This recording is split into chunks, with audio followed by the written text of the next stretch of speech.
va pouvoir passer au câblage des drivers. Un tout petit peu de théorie sur les drivers. Quel que soit le modèle de vos drivers, donc en l'occurrence, vous pouvez avoir des modèles qui diffèrent entre les 1800 par exemple et les 1000. Les drivers de moteur parapara sont toujours plus ou moins organisés de la même façon, c'est-à-dire que vous avez deux connecteurs, enfin en tout cas deux côtés distincts. Vous avez un côté qui est marqué signal, ici par exemple, d'accord, dont le but va être de recevoir les instructions de la façade, d'accord. Donc les instructions, ça peut être des instructions de mise en route, de direction, de nombre de pas, c'est-à-dire de nombre d'impulsions que va demander l'électronique à faire. Donc le côté signal sera toujours accordé à la façade, d'accord. Et ensuite vous avez un côté puissance, alors qui peut s'appeler ici par exemple high voltage, haute tension, qui lui va recevoir le courant de puissance, donc le 24 volts ici en l'occurrence pour une machine 1000 ou le 48 volts pour une 1800. Donc sur la partie high voltage, sur laquelle on va câbler les deux phases des moteurs. Donc pour l'instant, on va commencer par se concentrer sur la partie signal, c'est-à-dire du boîtier vers les drivers. Pour que ce soit peut-être un peu plus pratique, on peut sortir les connecteurs, d'accord. Donc il y a deux connecteurs, et les câbler. Alors vous avez 4 câbles, 4 brins, d'accord, qui sont notés A3X-D, R, I, Y, X, Z, qui ont donc 4 brins de couleurs distinctes. Ici, j'ai blanc, rouge, vert, noir. Alors le noir c'est facile, ce sera toujours le négatif. Le noir ira nous sur ENA-. Ce que je peux faire au préalable, peut-être, c'est préinstaller un jumper dont le job va être de transmettre le négatif aux bornes pull moins, dire moins, ENA-. Je vais dévisser toutes les bornes du signal pour qu'elles puissent être prêtes à recevoir les câbles. Et je vais venir faire une liaison, un pontage des négatifs du signal. Donc ce qu'on veut avec les jumpers, c'est cavalier finalement, c'est distribuer les négatifs aux différentes bornes du signal. Donc on a toujours, quel que soit le driver qu'on utilise, on aura toujours une borne pull moins, une borne dire moins et une borne ENA-. Et leurs contreparties qui sont ENA+, dire plus et pull plus. Les moins, quel que soit l'ordre dans lequel ils se trouvent, en fonction des modèles, vous pouvez avoir des ordonnancements qui sont différents, mais le principe va toujours être le même, c'est-à-dire que ce jumper va servir à relier les bornes pull moins, ici il se trouve en deuxième position ici, dire moins et ENA-.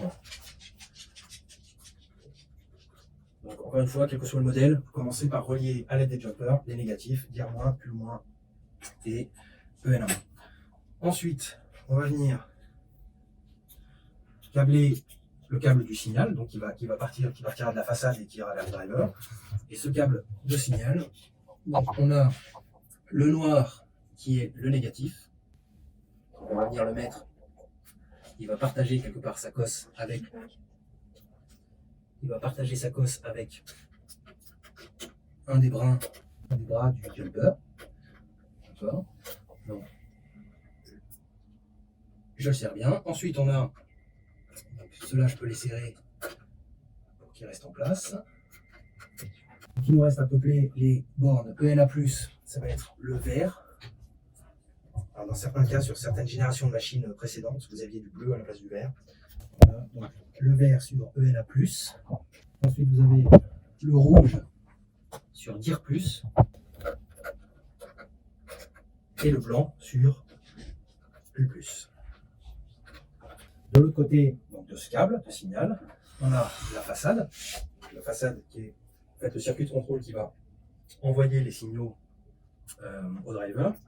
Donc là, on a besoin d'un connecteur 4 pins comme ceci. Donc on va regarder en façade. Si vous avez, alors vous pouvez suivre bien sûr la notice. Sachez quand même que en façade, à travers l'acrylique, on peut lire les correspondances de chaque pin. Donc je vois qu'ici, à gauche, on a step qui correspond au pulse. Step ou pulse, c'est pareil. Donc ce sera le blanc qui viendra ici. Ensuite, on a dire pour direction, ce sera le rouge en deuxième position. Ensuite, on a EN pour enable, ce sera donc le vert, et ground, GND, qui sera le noir. Donc, si je regarde ici, je sais par déduction que mon ordre de gauche à droite va être blanc, rouge, vert, noir. Okay.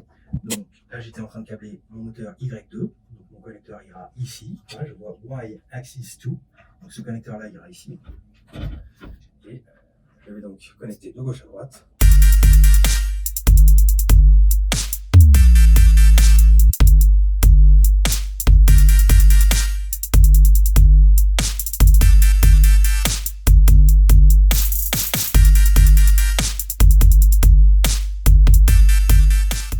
J'ai assemblé mon connecteur, je tire un peu dessus pour m'assurer que tout ira bien. Et je vais donc le mettre sur la troisième colonne, deuxième ligne, où est-ce que j'ai marqué Y axis 2. Ici. Et après, donc je vais faire exactement le même montage de signal sur les 4 drivers. Là, il se trouve que les 4 drivers sont identiques. Je vais donc connecter le Y2 ici et tous les autres moteurs, donc le X ici, le Y1 ici et le Z ici. D'accord, donc j'aurai X, Y1, Z, Y2. Ces bornes qui se trouvent ici, elles vont me donner le 24 volts. Je vais vous montrer comment alimenter les drivers en 24 volts. C'est très important à ce stade que vous fassiez attention à bien respecter la polarité. Donc là, vous avez les sorties de courant. Si vous regardez en dessous, vous voyez qu'il y a marqué plus 24 V à l'extérieur et GND à l'intérieur. Qu'est-ce que ça veut dire? Tout simplement que je vais avoir mes câbles rouges sur l'extérieur et mes câbles noirs, le ground, sur l'intérieur. Ça, c'est éminemment important que vous respectiez bien cet ordre pour ne pas faire une inversion de polarité qui endommagera sans doute votre circuit. Idem sur les drivers eux-mêmes. Vous avez sur les drivers des bornes qui sont équivalentes. GND, c'est universel, c'est toujours le ground, donc le négatif. Par convention, ce sera en général un câble noir. Donc il faudra bien faire attention à mettre le noir sur cette bande-ci, ici, et le rouge plus VCC sur cette bande-là. Là, c'est mon driver Y2. Donc je vais aller chercher la position, l'alimentation de Y2 qui se trouve juste à la gauche du signal.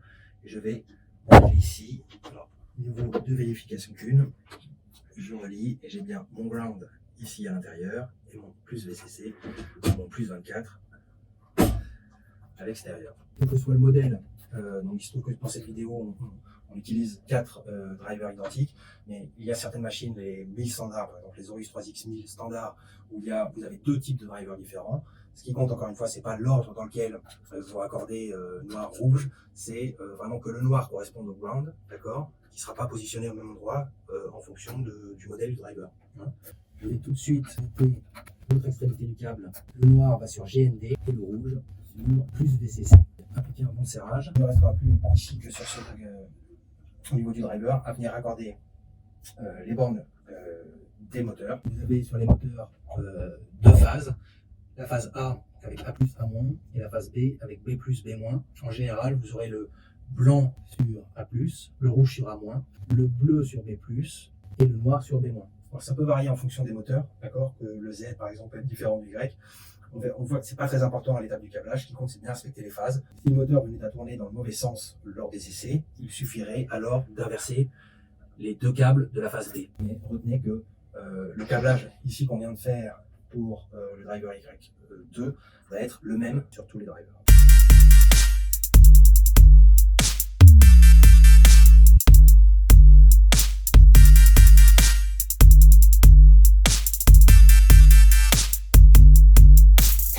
Une fois que vous avez câblé le signal et l'alimentation, on va pouvoir passer au câblage des moteurs. Donc là, il se trouve qu'on a attaqué pour les besoins des vidéos, les vidéos de l'électronique avant d'avoir fini l'assemblage de la machine.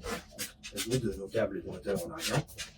Ça ne nous empêche pas de venir les câbler sur les drivers. Donc, en règle générale, le blanc ira toujours sur la borne, quel que soit le moteur, A+, le rouge ira toujours sur A-, et en fonction des moteurs, de la rotation, du sens de rotation des moteurs, il nous reste 2 câbles, donc le noir et le vert. Le câblage déterminera le sens de rotation. Alors vous pouvez vous reporter au manuel d'utilisation, le manuel d'assemblage de l'électronique qui vous donnera l'ordre en fonction des moteurs. Ce qui est très important, c'est que vous fassiez un choix cohérent et que vous vous assuriez avant de mettre la machine en tension que les 2 Y sont câblés dans le même ordre, puisque, encore une fois, l'ordre dans lequel on câble P+, et P- va déterminer le sens de rotation. Voilà, retenez que c'est pas très important si vous vous trompez de sens lors des essais. De toute façon, vous vous en rendrez compte et vous pourrez noter qu'il y a juste à inverser la phase. En revanche, notez bien et souvenez-vous qu'il est important que, à tout moment, les Y1 et Y2 aient le même ordre entre le noir et le vert.